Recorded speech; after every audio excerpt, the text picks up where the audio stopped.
안녕하세요. 옛이야기입니다. 오늘도 와주셔서 감사합니다.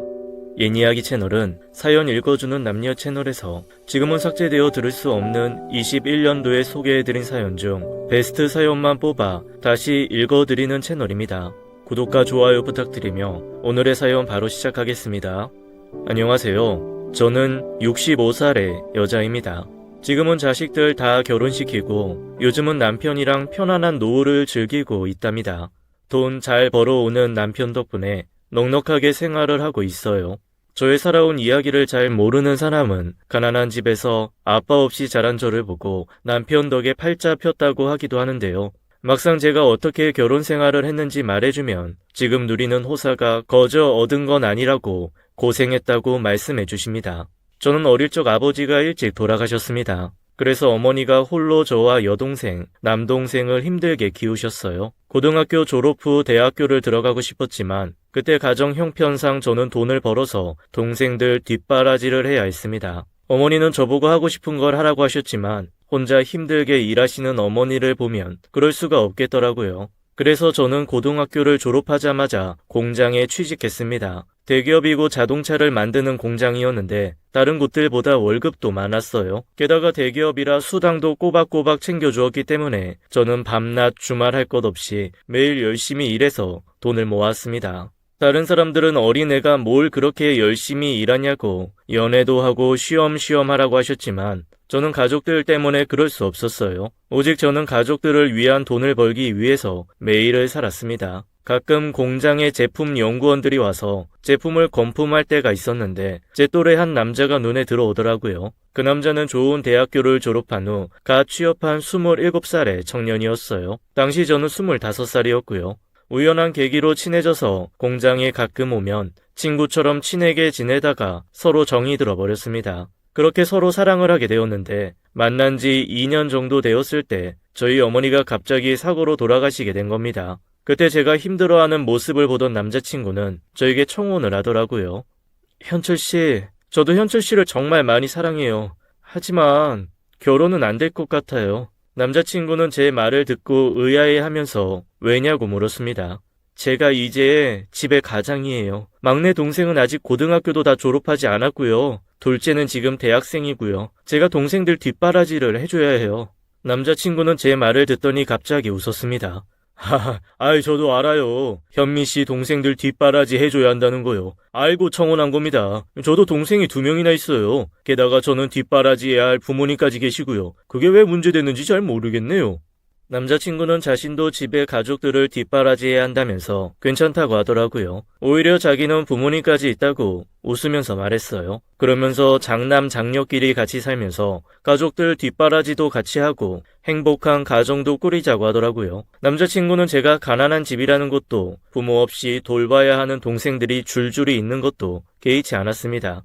저는 이 남자면 평생을 같이 해도 되겠다 싶더라고요. 나중에 이 사람이 변심하리라고는 상상조차 하지 못했어요. 그리고 남자친구네 집으로 처음으로 인사를 드리러 가기로 한 날이었어요. 혜미씨, 어머니가 뭐라고 말씀하시던지 상처받지 말아요.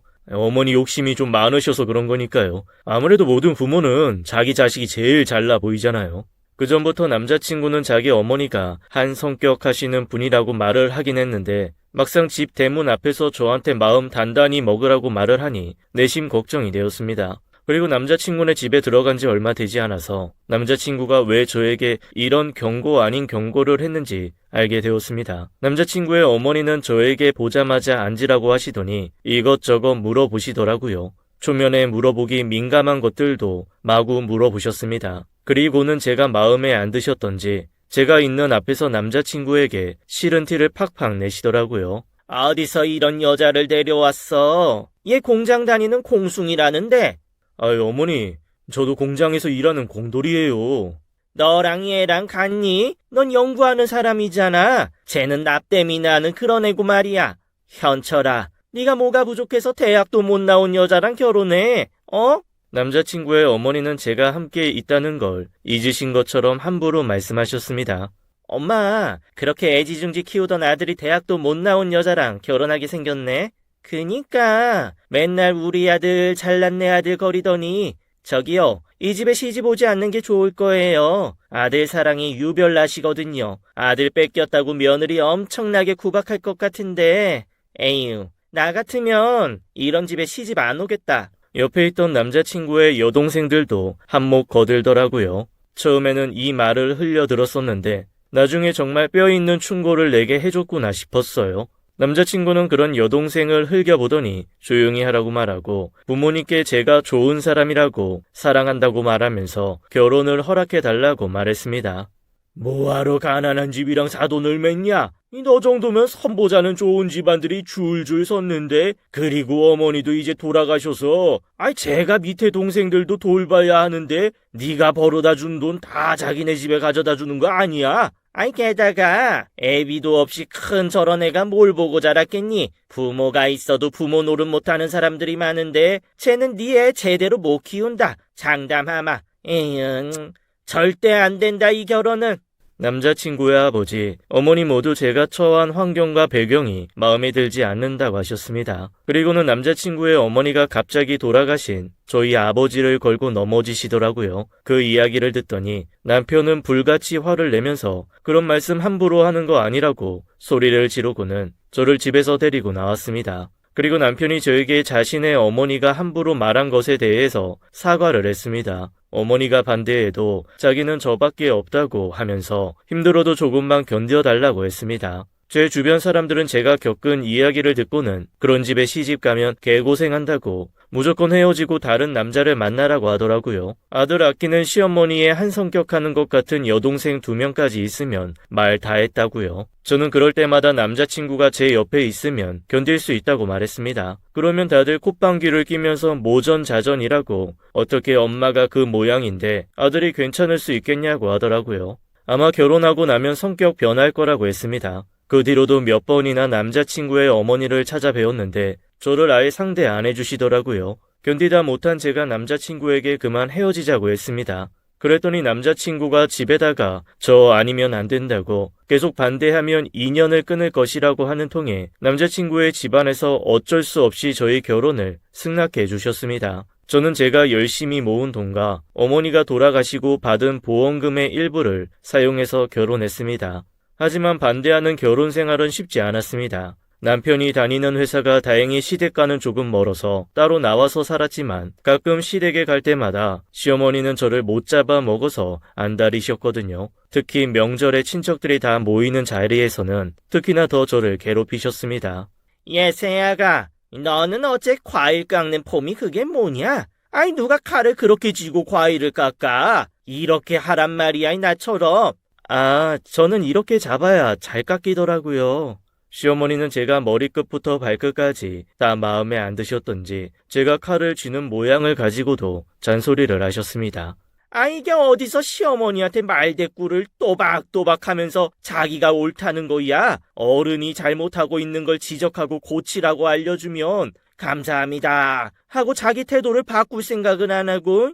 조금이라도 제가 제 의견을 말하면 어른 어려운 줄 모른다고 함부로 말씀하셨어요. 그러면서 시어머니는 그걸 보고 이때다 하시고는 친척들 앞에서 고래고래 소리 지르면서 저를 타박하셨죠. 명절을 새는 내내 저에게 집이 가난해서 엄마가 돈 벌러 나가느라 가정교육도 제대로 못 시킨 것 같다고 저를 험담하셨습니다. 그럴 때마다 남편이 어머니에게 화를 내면서 제 편을 들어주어서 그나마 견딜 수 있었습니다. 저는 평생 남편이 저의 버팀목이 될 줄 알았습니다. 하지만 살아보니 피는 못 속인다는 말이 맞는 것 같더라고요. 저는 결혼하고 2년 뒤 아들 하나를 낳고 곧이어 딸도 낳았습니다. 시댁에서는 여전히 구박을 받았지만 아이를 낳고 나서는 한결 부드러워지시더라고요. 저는 결혼하고 돈을 모으기 위해서 공장을 계속 다녔지만 아이를 낳고 나서 공장을 그만두고 가정주부가 되었어요. 고등학교를 졸업하고 10년 정도 일했더니 퇴직금도 넉넉히 챙겨주었는데 그 돈은 나중에 아이들이 크면 쓰기로 남편과 약속하고 통장에 넣어두었습니다.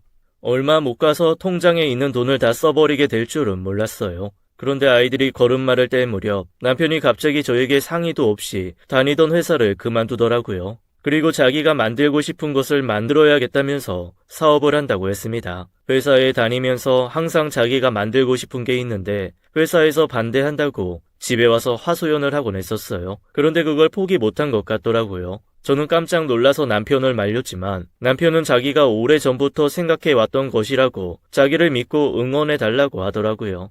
자기가 만들어 놓은 사업 계획서를 펼쳐 보이면서 저에게 설명했습니다. 저는 처음에는 한사코 반대했지만 남편은 자기가 이미 회사에 사표를 내고 왔기 때문에 돌아갈 곳이 없다고 하면서 몇 날 며칠 저를 설득하더라고요. 여보, 이런 거 말해줘도 저는 도통 무슨 소린지 모르겠어요. 하지만 당신이 얼마나 이 일을 하고 싶은지는 알 것 같네요. 당신 능력 있으니까 하고 싶은 거 한번 해봐요. 저 당신 믿어요. 저는 남편이 준비한 것들과 생각하고 있는 것들에 관해서 설명을 듣고 남편의 고집을 꺾을 수 없다는 것을 깨달았습니다. 그래서 남편에게 꿈을 펼쳐보라고 말했습니다. 남편은 자기를 믿어줘서 정말 고맙다고 하면서 열심히 하겠다고 했어요. 하지만 저는 나중에 이 말을 후회했습니다. 사업을 키우고 싶은 욕심 때문에 저한테 그렇게까지 할 줄은 몰랐거든요. 하지만 제가 승낙을 해도 문제는 돈이었습니다. 남편이 만들고 싶어 하는 것은 남편의 머릿속에 있었지만 그걸 실현하기 위해서는 돈이 필요하더라고요. 하는 수 없이 제가 공장을 그만둘 때 받은 퇴직금을 쓰기로 했는데 그걸로도 모자랐습니다. 생활비야 그동안 알뜰하게 모아놓은 돈을 쓰거나 제가 잠깐 일을 해서 충당하면 되었지만 회사를 차리기에는 돈이 많이 필요하더라고요. 남편은 시댁에 찾아가서 시부모님에게 돈을 좀 빌려달라고 했습니다. 시부모님도 그 당시 나이가 있으셔도 일을 하고 계셨거든요. 그런데 시댁 사정도 넉넉지 않더라고요. 마침 둘째 아가씨가 결혼한다고 준비 중이셔서 더욱 저희에게 내줄 돈이 없으셨습니다. 에휴, 이 돈 많은 처가가 있으면 이럴 때 얼마나 좋아. 애미애비도 없어서 어디 손 벌릴 데도 없고, 내가 그때 결혼을 말렸어야 했는데. 시어머니는 결혼 준비 중이라 지금 내어줄 돈이 없다고 하시면서 혼잣말로 저를 탓하시더라고요. 평소 같으면 저를 험담하는 어머니에게 한 소리 해주었을 남편이지만 웬일인지 잠자코 가만히 듣고만 있었습니다. 저는 남편이 시부모님에게 아쉬운 소리를 하러 간 자리라서 아무 말 안 하는 줄 알았는데 나중에 알고 보니 남편도 시어머니와 같은 마음이었더라고요. 별다른 소득 없이 집으로 돌아왔는데 남편이 저에게 대뜸 말했습니다. 당신 나 몰래 모아둔 돈 없어?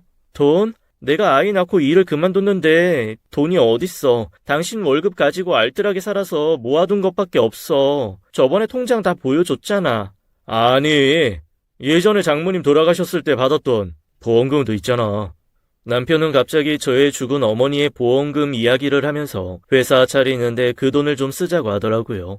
여보, 우리 어머니 죽고 받은 보험금은 절대 안 돼. 그거 내 돈 아니야. 동생들 결혼할 때 쓰기로 서로 약속하고 그 상태 그대로 통장에 넣어두었단 말이야. 그러면 거기서 당신 목도 있을 거 아니야. 당신 결혼할 때 당신이 일해서 번 돈, 내 돈이랑 합쳐서 집장만 했잖아. 그때 안 쓴 당신 목 지금 쓰겠다고 동생들한테 말하면 되겠네. 남편은 다짜고짜 제 목도 있는데 왜 동생들에게 그걸 다 주냐고 언성을 높였습니다.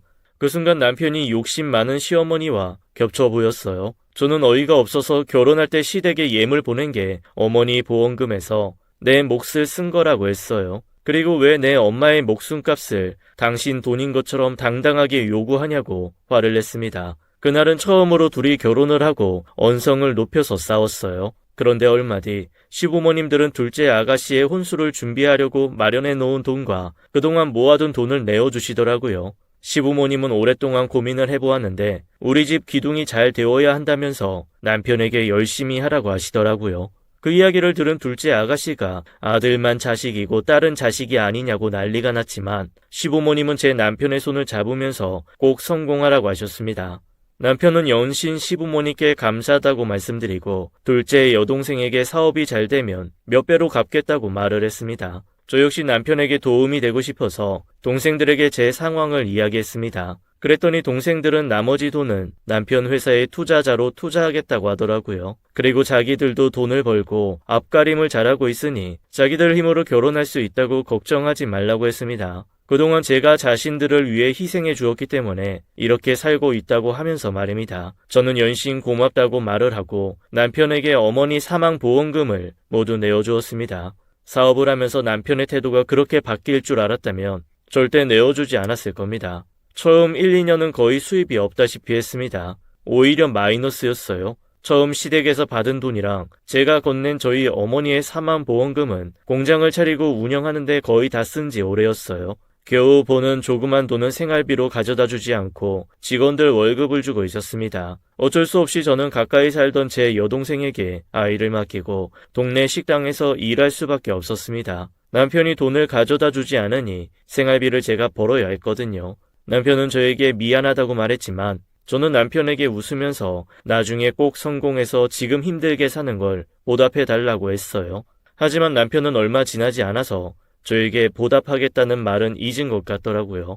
시어머니는 제가 자기 아들 때문에 고생하는 걸 아시는지 모르시는지 계속 저를 구박하셨습니다. 제가 가게에 일하러 다니는 것을 들먹이시면서 아직 애들이 어린데 엄마가 돌봐줘야지 남의 손에 맡긴다고 타박하셨습니다. 그깟 푼돈 벌어서 뭐 하냐고 말입니다. 어릴 때 자기 엄마가 자기한테 한 거 그대로 아이들을 내팽개친다고 함부로 말씀하시더라고요. 이럴 때 처가가 잘 살았으면 도움도 받고 할 텐데 가난한 며느리를 들여서 자기 아들이 고생한다고 투덜거리기만 하셨습니다. 남편은 제가 그동안 모은 돈도 사업하는데 보태주었다고 말했지만 시어머니는 그깟 푼돈이 무슨 도움이 되냐고 말씀하시더라고요.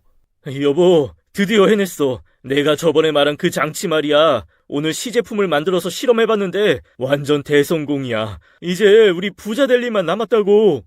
매일 밤낮을 새로 신제품 개발한다고 잠도 안 자고 열심히 하더니 드디어 신제품 개발했다고 좋아하더라고요. 남편 말을 들어보니 고급 기술이라서 그동안 대부분 일본에서 수입해서 쓸 수밖에 없었는데 자기가 개발했다고 했습니다. 한국에서 제품을 만들어서 공급하면 일본에서 수입하는 것보다 가격도 저렴해지고 시간도 절약되어서 경쟁력도 좋다고 말했습니다. 이제 자동차 회사의 신제품을 홍보하고 공급 계약서만 쓰면 돈방성에 앉을 수 있다고 좋아했어요. 그리고는 그날부터 제품을 팔러 여기저기 다니더라고요. 그런데 납품이 잘 안 되는 눈치였습니다. 어느 정도 제품은 팔렸지만 큰 기업에 대량으로 납품하려고 하는 게 번번이 실패했습니다.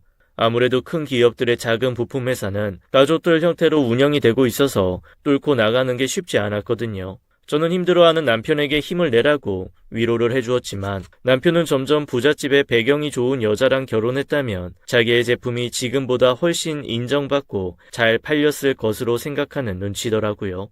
남편은 그 뒤로 술만 먹고 오면 다른 집들은 처가에서 사업에 도움을 받는데 자기는 결혼을 잘못해서 납품도 제대로 못한다고 술주정을 했습니다. 저는 처음에는 남편이 아주 힘든가 보다 하고 넘겼지만 그게 몇 날 며칠 계속되니까 참을 수가 없더라고요. 여보, 당신 대체 요즘 왜 그러는 거야? 나랑 결혼한 거 후회해? 남편이 술주정한 다음 날 일어났을 때 제가 참지 못하고 한 소리 했습니다.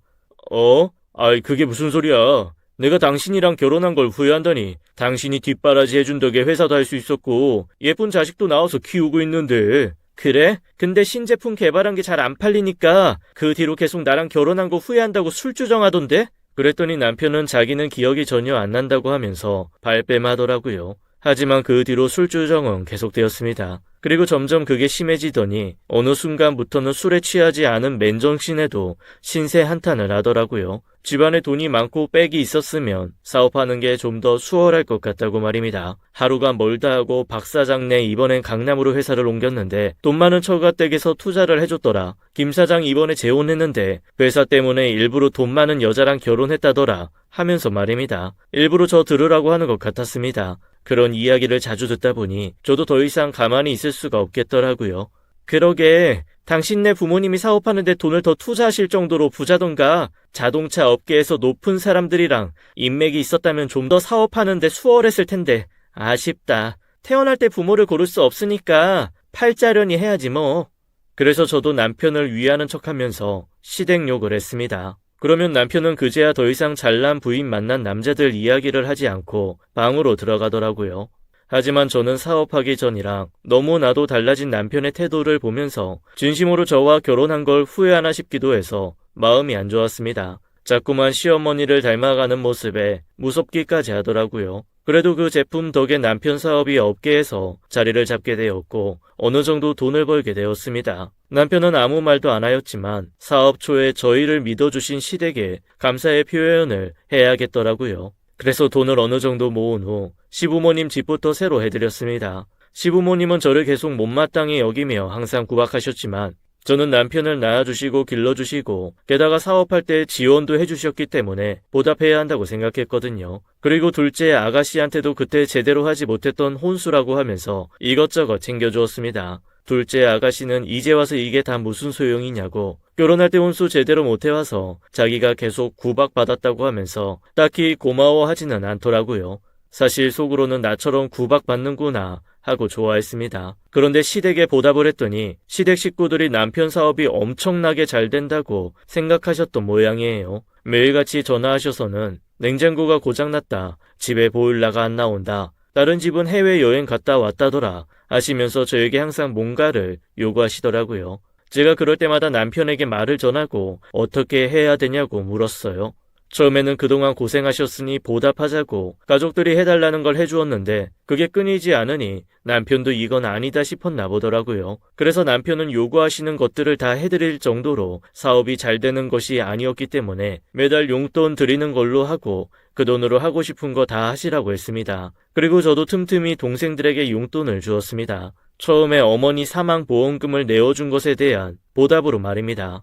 그렇게 저희 아이들은 중학생이 되었고 그동안 별탈 없이 남편의 사업은 잘 되었습니다. 저는 남편이 힘들게 벌어온 돈을 함부로 쓰지 않고 알뜰하게 모아두었어요. 그리고 노년에 집을 짓고 살려고 땅을 하나 사두었는데 그쪽이 개발되어서 소위 대박이 났습니다. 그 뒤로 재테크에 재미를 붙였어요. 다른 부동산에 투자도 하고 사람들과 계를 하기도 했습니다. 그렇게 저도 나름대로 가정 경제에 일조하고 있었습니다. 시부모님도 시간이 흘러서 저에 대한 구박도 많이 줄어드셨어요. 남편에게로 넘어간 것 같았습니다. 남편은 늘 주변의 배경이 좋아서 잘 나가는 회사 이야기를 하면서 투덜거렸습니다. 자기가 백날 열심히 해봐야 그 사람들 뒤만 쫓는 상황이라고 하면서요. 저는 그냥 그 이야기를 힘들어서 하는 투정 정도로만 생각했지만 계속해서 그러니 남편이 돈 많은 처가를 원하는 게 진심인 것 같더라고요. 그래서 그 뒤로 혹시나 남편이 나 말고 돈 많은 여자와 바람이라도 나면 어쩌나 하는 생각이 들곤 했어요.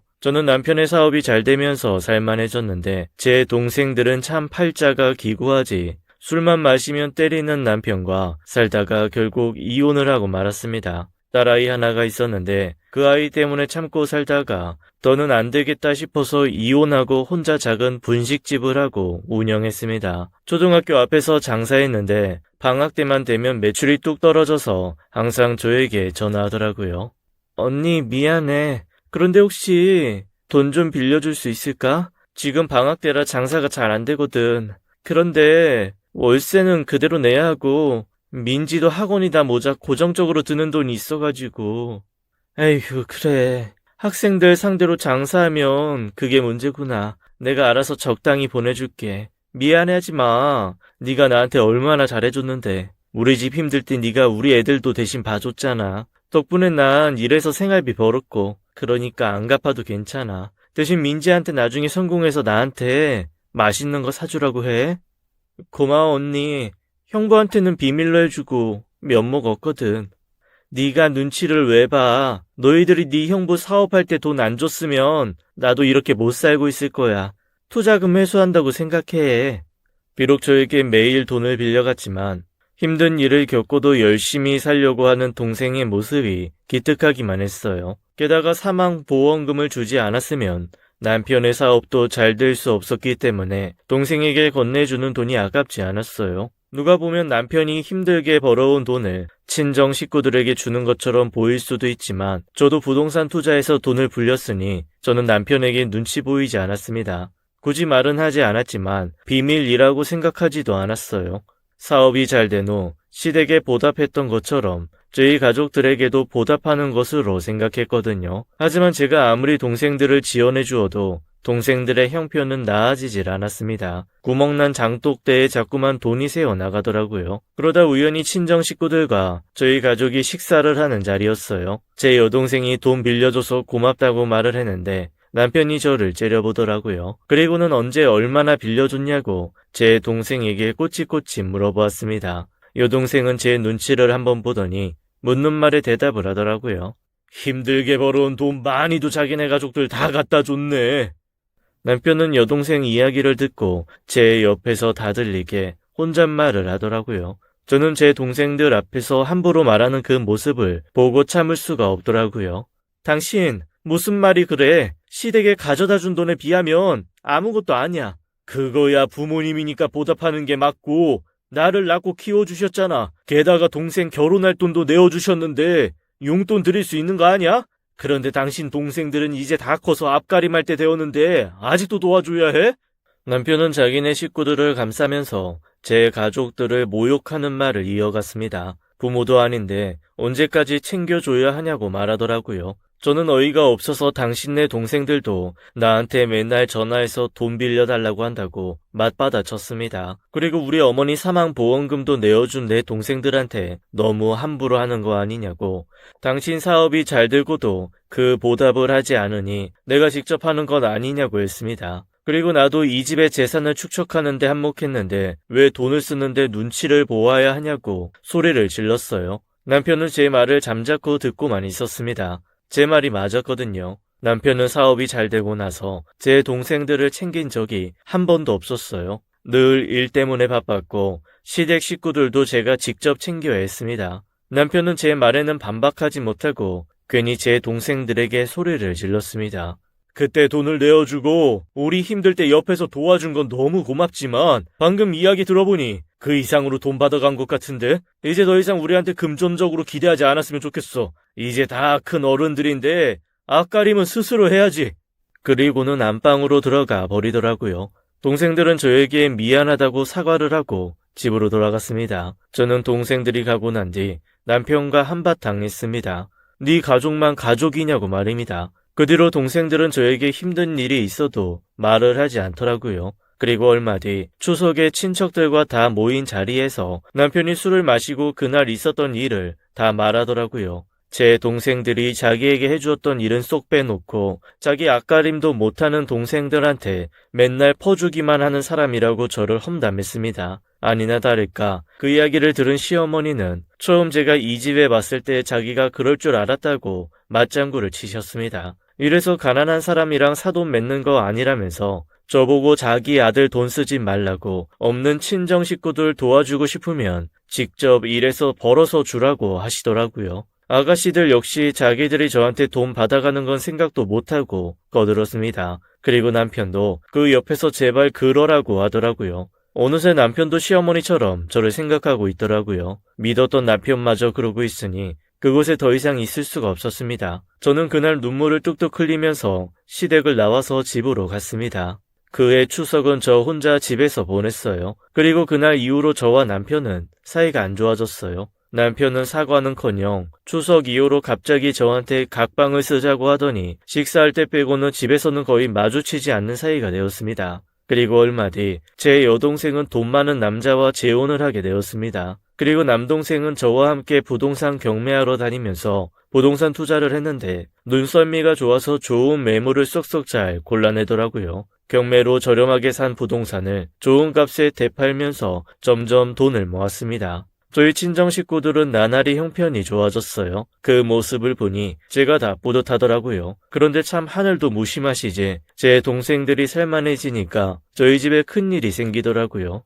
박 사장, 집에 있는 거 다 알아. 아이, 빨리 문 열어. 지금 뭐 하는 거야? 계약서까지 다 썼는데 잔금은 왜 계속 안 주냔 말이야. 나도 당신 때문에 지금 회사 망하게 생겼어. 아이, 당장 문 열어. 주말에 집에서 가족들과 식사를 하고 있는데 갑자기 누군가 문을 두드리면서 돈을 내놓으라고 소리를 지르더라고요. 여보, 이게 대체 무슨 일이에요? 저는 깜짝 놀라서 남편에게 물어보았습니다. 그랬더니 남편이 아이들에게 방으로 들어가라고 말을 하고는 심각한 얼굴로 요즘에 회사에 문제가 생겼다고 하더라고요. 남편 회사에 자금난이 불어닥친 겁니다. 제대로 계약서를 쓰고 제품을 만들어서 납품했는데 납품받은 회사가 갑자기 부도가 나는 바람에 저희 남편 회사에서 만든 제품들의 값을 한 푼도 못 받게 되었거든요. 계약한 업체에서 돈을 받으면 물건을 만들 때 쓴 부품값을 하청업체에 지급하기로 했는데 물건값을 못 받으니 그게 막히게 된 거였습니다. 제가 남편에게 왜 그동안 말을 안 하고 혼자 힘들어했냐고 했더니 처음에는 자기 선에서 해결할 수 있을 것 같다고 했습니다. 하지만 지금은 그 회사가 완전히 부도가 나서 소송을 걸어도 대금을 지급받지 못하는 상황이라고 하더라고요. 그러면서 최대한 은행에서 대출 받으려고 노력하고 있다고 곧 말하려고 했다고 하면서 미안하다고 했습니다. 저는 그 말을 듣고 당장 집 팔아서 현금을 마련하자고 말했습니다. 그리고 집까지 찾아올 정도면 급한 것 같은데 가족들에게도 미안하지만 돈을 좀 빌려보자고 말했어요. 남편은 한숨을 푹 쉬더니 그래야 할 것 같다고 말하더라고요. 어머니, 지금 급하게 돈이 필요해서 그런데 보증이나 집을 담보로 대출이나 신용보증 좀 서주시면 안 될까요? 뭐? 현철아, 왜 그래? 갑자기 웬 돈이냐? 회사에 문제라도 생긴 거야? 회사에 무슨 큰 문제가 생긴 건 아니고요. 저희 물건을 사간 회사가 갑자기 부도가 나서 저희 물건 값을 못 받았어요. 그래서 지금 저희한테 부품 대주는 회사랑 직원들 월급이 쫙 밀려서 조금 난처한 상황이에요. 돈줄이 막혔는데 그것만 잘 해결되면 회사도 다시 잘 될 거예요. 어머니 저 믿고 한 번만 도와주세요. 시부모님은 자기 아들 손을 꼭 붙잡고는 뭐든지 다 해줄 거라고, 당장 지금 살고 있는 집을 내일 부동산에 내놓을 것이라고 말씀하셨어요. 남편은 시어머니께 감사하다고 나중에 다 갚겠다고 말했습니다. 그런데 며칠 뒤 갑자기 아가씨가 집으로 찾아왔습니다. 혼자도 아니고 둘이서 함께요. 오빠, 제정신이야? 엄마한테 돈 필요하다고 집 내놓으라고 했다며? 그럼 엄마 아빠는 어디서 살라고? 그니까 내가 결혼할 때 혼수 값까지 빼가더니 이제 아주 우리 유산까지 다 훔쳐가려고 하네? 미쳤어? 집 담보로 대출받고 보증서 줬는데 오빠 회사 망하면 우리 몫의 유산은? 갑자기 왜 부모님께 돈 뜯어가는 거냐고 소리를 지르더라고요. 그러면서 시댁에서 가진 재산들은 나중에 똑같이 셋으로 나눈 다음 유산으로 상속해야 하는 것들인데 왜 다 가져가려고 쇼하냐고 말하더라고요. 그 모습을 보니 예전에 남편이 저에게 죽은 어머니 보험금 이야기했던 게 떠오르더라고요. 그 순간 이 집 사람들은 자기 몫은 자기가 잘 챙겨가는 게 집안 내력인가 싶었어요. 하지만 남편은 자기가 저에게 했던 짓은 생각 안 하고 어이가 없어 하는 얼굴로 지금 처한 상황을 설명했습니다. 잠깐 돈 빌리는 거고 나중에 다시 돌려드릴 것이라고 말이에요. 하지만 아가씨들은 그 말은 안 믿는다고 하면서 어릴 때부터 장남이라고 대우받더니 이제 엄마가 호구로 보여서 돈 뜯어갈 생각하는 거냐고 집을 난장판 만들었습니다. 그렇게 한바탕 하고 나서 얼마 뒤 시부모님은 더 이상 다른 자식들의 성화에 이길 수가 없다고 하시면서 도와줄 수 없다고 말씀하셨습니다. 저희 역시 더 이상 집안의 분란을 만들고 싶지 않아서 알겠다고 다른 방법으로 해결하겠다고 말씀드렸습니다. 그리고 제 동생들에게 연락을 해서 도움을 요청했어요. 예전에 남편이 한번 돈 때문에 큰 소리를 낸 뒤로 남편과 불편한 사이였기 때문에 이야기를 꺼내기부터 참 어렵더라고요. 하지만 동생들은 제 이야기가 채 끝나기도 전에 자기들이 도와준다고 하면서 통장 계좌 번호를 알려달라고 했습니다. 그리고 몇 시간 뒤 여동생의 재혼한 남편이 저에게 전화했어요. 그러면서 이건 그냥 주는 돈이 아니라고 남편 회사에 투자하는 것이니 이자 붙여서 다 받을 것이라고 하더라고요. 또 막내 남동생은 그동안 경매로 벌어둔 돈으로 자기네 가족이 살 집을 구매하려던 중이었는데 그 돈을 선뜻 내주었습니다. 그 돈으로 밀린 모든 돈을 다 내긴 부족했지만 하청업체 사장에게 우선 주면서 다른 계약건의 돈을 받을 때까지 시간을 벌 수는 있었습니다. 그렇게 제 동생들 덕분에 문제는 잘 해결되었고 남편의 회사는 지금까지도 잘 굴러가고 있습니다. 그리고 남편은 그 뒤로 돈 많은 부인 둔 남자 이야기를 하지 않더라고요. 그리고 한동안 남편은 자기 동생들이랑은 거의 연을 끊다시피 했습니다. 시댁에는 가끔 전화만 하는 정도였어요. 하지만 시댁 사람들은 가끔 자기들이 아쉬운 소리를 하고 싶을 때면 저한테 몰래 전화를 해서 돈을 좀 빌려달라고 했어요. 이 일이 있기 전에는 몰래 도와주었지만 남편 회사가 어려울 때 했던 행동들이 저에게도 큰 충격이었는지 그 뒤로는 도와주고 싶지 않더라고요. 그래서 그런 전화가 올 때면 항상 이 말을 했습니다. 죄송해요. 제가 잘 사는 집 자식이었으면 몇 푼 안 되는 돈 내어드릴 수 있는데 아시잖아요. 아버님도 일찍 돌아가시고 힘들게 거지처럼 산 거. 제가 살아보니까 가난한 집 자식이면 그렇게 무시를 하더라고요. 그래서 저희 아이들이 결혼해서 무시 안 당하게 하려면 제가 돈을 악착같이 모아야 해서요. 내어드릴 돈이 없네요. 제 자식들은 저처럼 안 살았으면 좋겠어요. 이 이야기를 들으면 다들 돈 없다고 무시하는 사람이 어디에 있냐고 말을 하더라고요. 그럼 저는 제가 겪은 이야기를 했어요. 시댁 식구들은 제가 하는 말을 듣고 뜨끔해서는 과거에 자신들이 저에게 함부로 했던 것을 사과했습니다. 그렇게 저는 그동안 묵혀왔던 감정들을 조금씩 풀어갔어요. 그리고 시댁 식구들이 미웠지만 남편에게도 다들 자기만의 사정이 있어서 그렇게 행동했을 것이라고 가족들과 잘 지내라고 말했습니다. 제 말에 콧방귀도 안 끼던 남편은 시어머니가 한 병 크게 아프시고 나서부터는 예전만큼은 아니더라도 시댁 식구들을 챙기더라고요. 그리고 시간이 흘러서 지금은 가끔 식사도 하고 다 같이 가족 여행도 다니고 있습니다. 아무래도 저희는 서로 가족이 되는 과정이 다른 집들보다 길었던 것 같습니다. 아직도 만나면 목청 높여 싸울 때도 있지만 그새 정이 들었는지 미워 보이지 않더라고요. 이게 다 사람 사는 모습 아닐까 싶어요. 지금까지 옛 이야기였습니다. 끝까지 함께 해주신 여러분 감사드리며 저희는 다음 사연으로 돌아올게요. 감사합니다.